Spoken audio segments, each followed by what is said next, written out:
Friends ये है एक कॉपर ट्यूब। और वैसे मैंने अभी जो टॉप ट्यूब ली है ये सॉफ्ट कॉपर ट्यूब है। और इस सॉफ्ट कॉपर ट्यूब को कट करने के लिए ये जो हम टूल यूज़ कर रहे हैं इसको बोलते हैं कॉपर ट्यूब कटर। इस कॉपर ट्यूब कटर को आप ट्यूब के साइज़ के अकॉर्डिंग इस तरह से ओपन कर लेंगे और इसके बाद ये दोनों रोलर्स के बीच में इसको फिट करेंगे इस तरह से। फिर इसको हमने इस तरह से इसके ऊपर टाइट करना होता है। जब इसको टाइट करेंगे तो आपने इसको केवल इतना टाइट करना होता है कि इसके साथ में अच्छे से कनेक्ट हो जाए इसका ब्लेड। अगर इससे ज़्यादा हम टाइट करेंगे तो ये इसको यहाँ पे प्रेस करेगा, तो प्रेस नहीं करना है, आपने केवल इसको इसके साथ में कनेक्ट करना है। फिर इसको इस तरह से हम रोल करते हैं।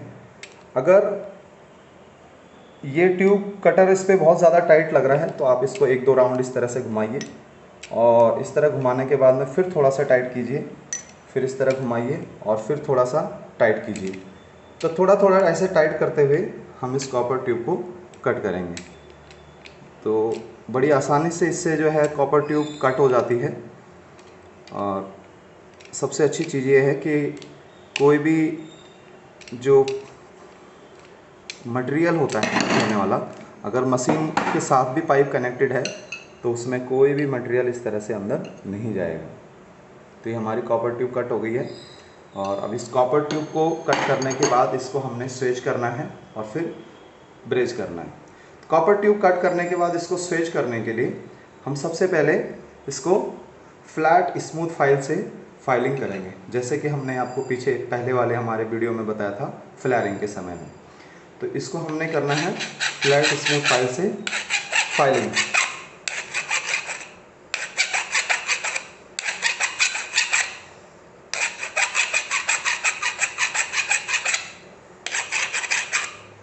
बिल्कुल बराबर ये फाइलिंग करनी होती है, ऊपर नीचे नहीं होना चाहिए। और इस तरह से हम इसको अच्छे से फाइल करना है। तो ये हो गया ट्यूब अच्छी तरह से हमारा फाइलिंग।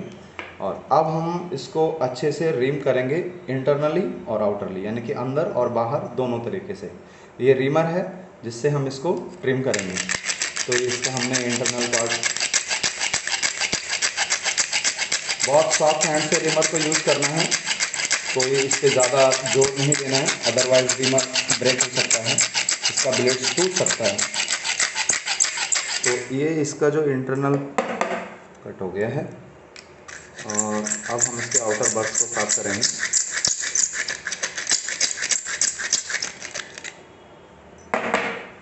इस तरह से ये ट्यूब हमारा अच्छे से अब ट्रिम हो चुका है, अंदर और बाहर दोनों तरीके से, दोनों तरफ से। ओके, अब फ्रेंड हमने इसको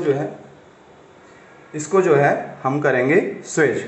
तो स्वेजिंग के लिए हमारे पास में मैंने बताया कि दो प्रकार से हम इसको स्वेज कर सकते हैं। तो पहला हम जो तरीका यूज़ कर रहे हैं उसमें हम क्या ले रहे हैं, एक फ्लैरिंग स्वेजिंग ब्लॉक को ले रहे हैं। इसको बोलते हैं फ्लैरिंग स्वेजिंग ब्लॉक।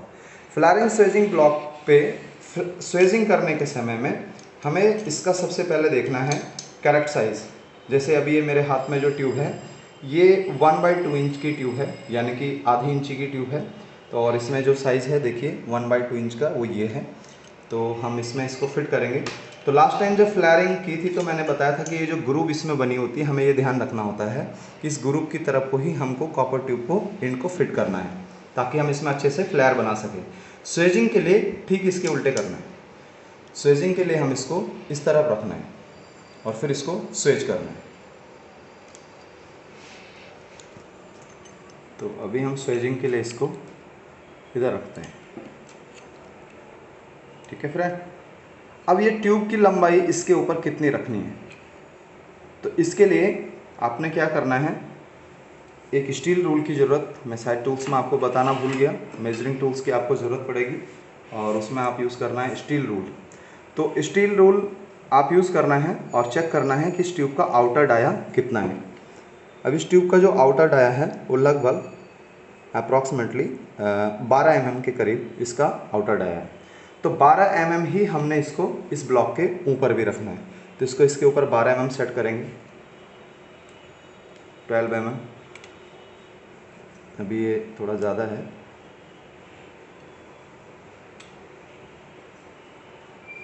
और थोड़ा कम।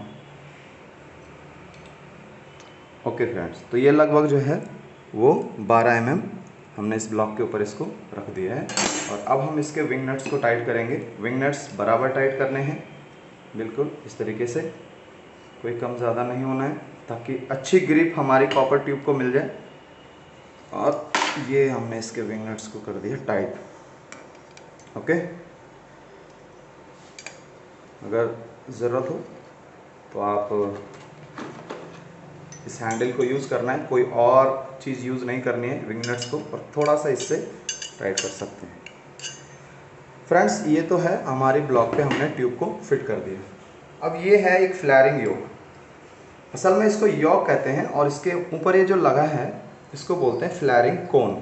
ये फ्लैरिंग कोन है। तो आप इस वाले योक में, जैसे अभी यहाँ पे 2 योक हैं, तो आप दोनों में फ़र्क क्या है देखिए। इस वाले में इस फ्लैरिंग कोन को बाहर नहीं निकाल सकते, अगर निकालेंगे तो ये वापस इसमें फिट करना मुश्किल होता है, और फ्लैरिंग कोन को निकाल के कोई दूसरा बिट इसमें आप फिट नहीं कर सकते हैं। लेकिन ये वाले टूल में आप इसको निकाल सकते हैं। देखिए इस तरह से दे रखा है, इसको निकाल के इस पर हमें आप बिट लगाते हैं। यहाँ पे देखिए ये स्वेजिंग बिट्स हैं, ठीक है, डिफरेंट डिफरेंट साइज़ के स्वेजिंग बिट्स हैं। अभी हमारा जो ट्यूब है वो उसके साइज़ के हिसाब से ये वाला हमारा स्वेजिंग बिट है जो यूज़ होगा, और हम इसको इस तरह से इस पर टाइट अच्छे से कर लेंगे। इसके बाद इसको पूरा खोल देंगे इस तरीके से, ये ओपन हो गया। अब हम इस ट्यूब को लेंगे ऐसे, देखिए ये हमने इस पर फिट कर दिया इस तरीके से। अब हम धीरे धीरे इसको इसमें इंसर्ट करेंगे।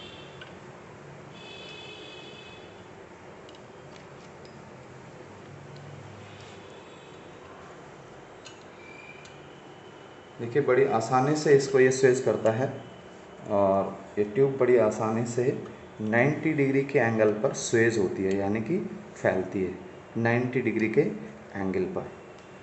तो आप ये भी समझ सकते हैं कि 90 डिग्री के एंगल पर ट्यूब को फैलाने की जो विधि है उसको हम स्वेजिंग बोलते हैं। तो ये हमारा स्वेज बन गया है।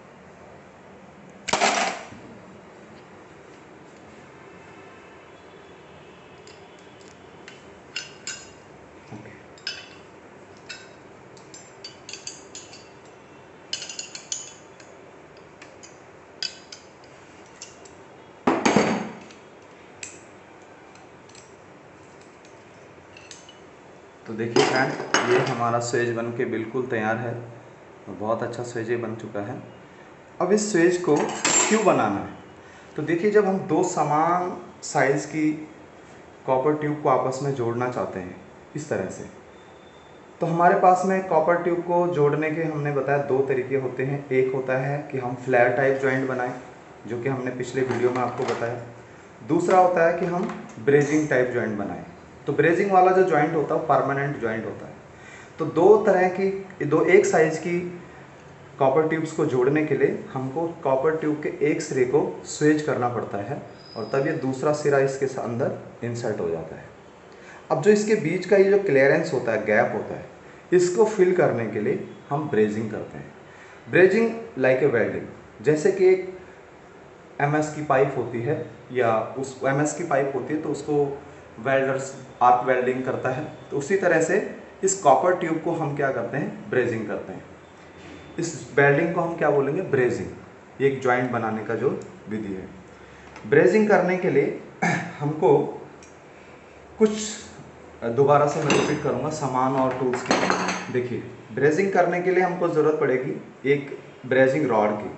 ये जो ब्रेजिंग रॉड होती है ये टिन प्लस कॉपर मिक्स होती है, और इसका मेल्टिंग पॉइंट इस कॉपर के मेल्टिंग पॉइंट से कम होता है। तो जब ये कॉपर ट्यूब गर्म होगी तब ये पिघलने वाली होगी, ऐसा इसका टेम्परेचर रहता है। दूसरा हमको ज़रूरत पड़ेगी एक ब्यूटेन सिलेंडर की। ये है ब्यूटेन सिलेंडर, और ये है ब्यूटेन टॉर्च। ठीक, तो हम सबसे पहले, ये हमारा जॉइंट बन चुका है, तो हम क्या करेंगे, इसको इस पर फिट कर लेंगे। टॉर्च को ब्यूटेन सिलेंडर से फिट करेंगे। इसको फिट करने के लिए ध्यान रखना, इधर एक लॉक होता है और इधर एक स्लॉट होती है, कट होती है। इसको हम इस पर ऐसे फिट करेंगे और इसको थोड़ा सा टर्न कर देंगे। तो ये इस पर प्रॉपर तरीके से फिट हो गया है। हेलो, ओके फ्रेंड्स, तो अभी ब्रेजिंग को स्टार्ट करने के लिए आपको कुछ सेफ्टी प्रिकॉशंस लेनी है, जैसे कि आपको अच्छा लेदर हैंड ग्लव्स होना है, आपको आई गॉगल्स होना है और आपको एक नोज़ मास्क होना है। मास्क की इम्पोर्टेंस आपको पता है। और ये मास्क क्या होता है, जब हम ब्रेजिंग करते हैं तो वहाँ से कुछ कार्बन प्रोड्यूस होता है जो कि सांस के द्वारा हमारे शरीर में प्रवेश कर सकता है, तो उसकी सेफ्टी के लिए नोज़ मास्क कंपलसरी है। आई गॉगल्स, क्योंकि वो सामने जो लाइट होती है आँख में लगती है, वैसे इसमें कोई ज़्यादा नहीं है, बट आई गॉगल्स सेफ्टी के लिए होना है। और हैंड ग्लव्स, ताकि कोई भी हार्ट पाइप से हमारा हाथ टच ना हो, अगर हो गया तो कोई हमारे हाथ को नुकसान ना हो। तो अभी हम ब्रेजिंग करने जा रहे हैं, तो मैं निकाल देता हूँ। तो ब्रेजिंग के लिए ये ब्यूटेन सिलेंडर है विथ टॉर्च, और इसको हमने ऑन किया। इसका हम क्या करेंगे, फर्स्ट टेम्परेचर बढ़ाएंगे ट्यूब का। ये फ्लैम का जॉइंट से दूरी लगभग 1 इंच होना है, इससे ज़्यादा नहीं, और बिल्कुल ऐसे नज़दीक नहीं करना है। जैसे ही इस ट्यूब का कलर बिल्कुल रेड हो जाता है, यानी कि अच्छी तरह गर्म हो चुकी है, और तब हम इसको मेल्ट करते हैं। इधर ये एक आइटम है, इसको बोलते हैं फ्लक्स पाउडर। फ्लक्स का जो काम होता है, ये कार्बन को रोकता है और इसको इस तरह से करना होता है। और देखिए ये आसानी से जो है ये जॉइंट हमारा यहाँ होता है।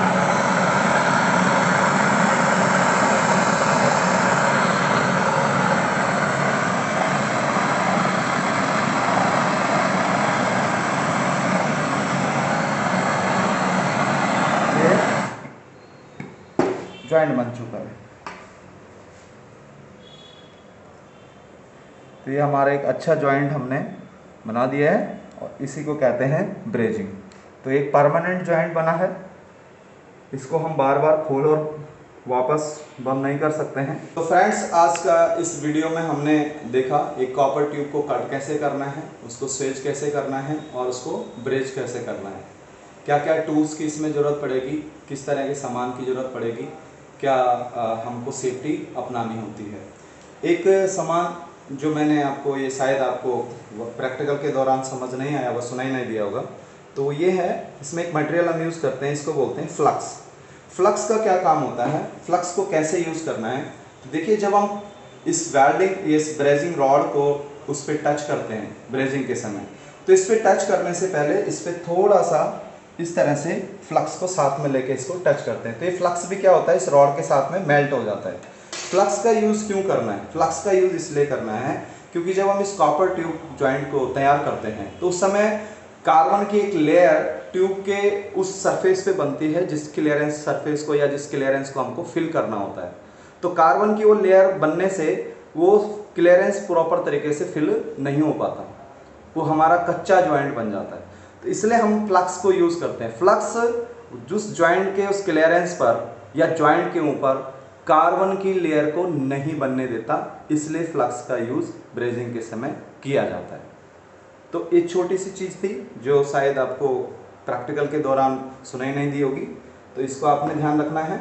और आज का जो ये प्रैक्टिकल है, ये प्रैक्टिकल हम यहीं पे ख़त्म कर रहे हैं। आगे और भी प्रैक्टिकल्स हम एसी टेक्नीशियन से संबंधित हमारे इस यूट्यूब चैनल पर डालेंगे, तो आप वीडियोस ज़रूर देखना। और अगर आपको वीडियो अच्छा लगे तो आप हमारे इस यूट्यूब चैनल को सब्सक्राइब करना है, लाइक करना है, शेयर करना है। और धनुष इंजीनियरिंग सर्विसेज हमेशा एक अच्छा स्किल ट्रेनिंग प्रोग्राम आपके सामने लेके आएगा, और उस प्रोग्राम में आपको कई स्किल टेक्निक्स सीखने को मिलेंगी, कुछ प्रैक्टिकल्स आपको सीखने को मिलेंगे। और अगर आप ज्वाइन करते हैं धनुष को, तो ये आप हमारे प्रशिक्षण संस्थान में आके इस तरह की और भी बहुत सारी चीज़ें हैं, प्रैक्टिकल्स हैं जो सीख सकते हैं, और इसी टेक्नीशियन से संबंधित इस कोर्स को हमारे यहाँ के कर सकते हैं। धन्यवाद।